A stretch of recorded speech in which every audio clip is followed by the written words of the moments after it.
കുറച്ചായിട്ട് എക്സാമും കാര്യങ്ങളൊക്കെ ആയിട്ടൊരു എൻ്റെ തിരക്കായിരുന്നു. കഴിഞ്ഞ ദിവസം കഴിഞ്ഞപ്പോൾ ഇന്നൊരു സിനിമ കണ്ടു, ടൂറിസ്റ്റ് ഫാമിലി.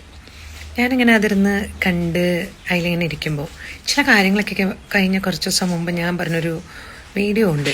അതായത് എന്തെങ്കിലും കഴിച്ചോ എന്ന് ചോദിക്കുന്നത്. ഈ ഒരു കണ്ടൻറ്റുമായി റിലേറ്റഡ് ആയിട്ടുള്ളൊരു കാര്യം ഞാൻ കണ്ടു.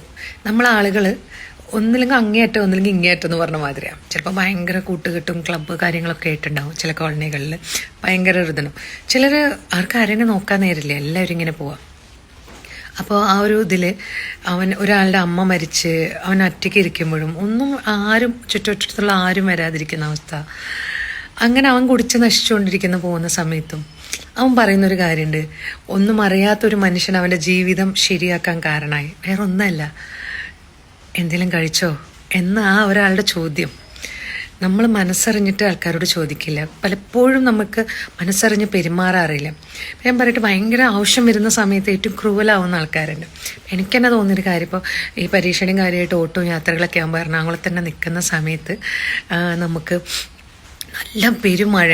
അപ്പോൾ നമ്മൾ കയറാൻ വേണ്ടിയിട്ട് ഓട്ടോയുടെ അടുത്തേക്ക് വരുന്ന സമയത്ത് ഓട്ടോക്കാർ അവരുടെ അടുത്തേക്ക് വരുമ്പോൾ പറ്റില്ലെങ്കിൽ പറ്റില്ല എന്ന് കാണിക്കില്ല. അവിടെ വരെ എത്തിക്കഴിഞ്ഞിട്ട് വലിയ പറ്റില്ല, അങ്ങോട്ട് പൊക്കോ. അപ്പോൾ സാധാരണ ഞാൻ വിചാരിക്കാറുണ്ട്, ഈ മഴയും പ്രശ്നങ്ങളൊക്കെ വരുന്ന സമയത്തല്ലേ ആൾക്കാരൊന്ന് സഹായിക്കാം, അങ്ങോട്ട് പോകാനും ഇങ്ങോട്ട് പോകാനും ഒന്ന് എത്തിച്ചു കൊടുക്കാനൊക്കെ ആൾക്കാർ സഹായിക്കാം. അതല്ല ഒരു മനസ്ഥിതി. പിന്നെ ബസ്സിൽ യാത്ര ചെയ്യുമ്പോൾ കാണാൻ നമുക്ക് ഭയങ്കര ഉറക്കൊക്കെ സംസാരിക്കുന്നവരുണ്ടാവാം. അതേമാതിരി തന്നെ അങ്ങോട്ടും ഇങ്ങോട്ടും ഒന്ന് നീങ്ങിയിരിക്കുമ്പോൾ തന്നെ പ്രയാസമുള്ളവരുണ്ടാവും. അല്ല, ബുക്കഡ് അല്ല കേട്ടോ, ജനറൽ ആയിട്ടുള്ളത്. ബുക്ക് ചെയ്തിട്ടുള്ളതിൽ നമുക്ക് അവരെ സീറ്റുകൾ ഉണ്ടാവുമല്ലോ, അവർ അത് ശരിക്കും റിസർവ് ചെയ്ത് പോകുന്നു, അത് വേറെ.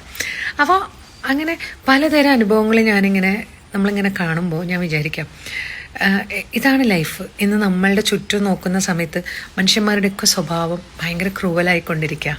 സൂക്ഷിക്കണം ചുറ്റുമുള്ളവരെ. ഒരാളെ പോലും നമുക്ക് ഉറപ്പിച്ചിട്ട് ഇതാവാൻ പറ്റാത്തൊരവസ്ഥയാണ് ഇന്നത്തെ കാലത്ത്. ഏറ്റവും നമ്മൾ വിചാരിക്കുന്ന ആൾക്കാരിൽ നിന്ന് പല അനുഭവങ്ങളുണ്ടാവും. എനിക്ക് തോന്നുന്നത് ഇമോഷണൽ ലെവലൊക്കെ ഭയങ്കരമായിട്ട് അത്രയും ക്രൂവൽ ലെവലിലൊക്കെ ചിന്തിക്കാൻ പറ്റുന്ന ആൾക്കാരാണ്. അത് സ്ത്രീ ആയാലും പുരുഷനായാലും അവിടെ ഇന്നതൊന്നൊന്നുമില്ല. അപ്പോൾ ഒരു ക്രിമിനൽ മെൻറ്റാലിറ്റിയും ആളുകളിലേക്ക് കൂടി വരുന്നതാണ്. ഇപ്പോഴത്തെ ചുറ്റുമുള്ള പല മർഡർ കേസസും പലതും നോക്കുമ്പോഴും അറിയാം. എവിടെയും ഞാൻ എന്തും പറയുന്നത്, എന്നും എപ്പോഴും നിങ്ങൾക്ക് ഏതൊരു കാര്യത്തിൽ നിന്നും ഇറങ്ങിപ്പോകണമെങ്കിൽ എപ്പോഴും ഒരു മാന്യമായ രീതിയിൽ തന്നെ നിൽക്കുക. നമ്മുടെ ജീവിതത്തിൽ നമുക്ക് ചെയ്തു തന്ന നല്ല കാര്യങ്ങളെ നമുക്ക് നോക്കാൻ പറ്റിയിട്ടില്ലെങ്കിൽ നമ്മളൊരു കാര്യമില്ല. അതൊരു പ്രധാനപ്പെട്ട കാര്യമാണ്. പിന്നെ നമുക്കൊരു മനുഷ്യന്മാർക്ക് സഹായം വേണ്ട സമയത്ത് സഹായമൊക്കെ ഒന്ന് ചെയ്യാൻ നോക്കുക, പറ്റുന്ന മാതിരി. അത്രയേ ഉള്ളൂ. ഓക്കെ.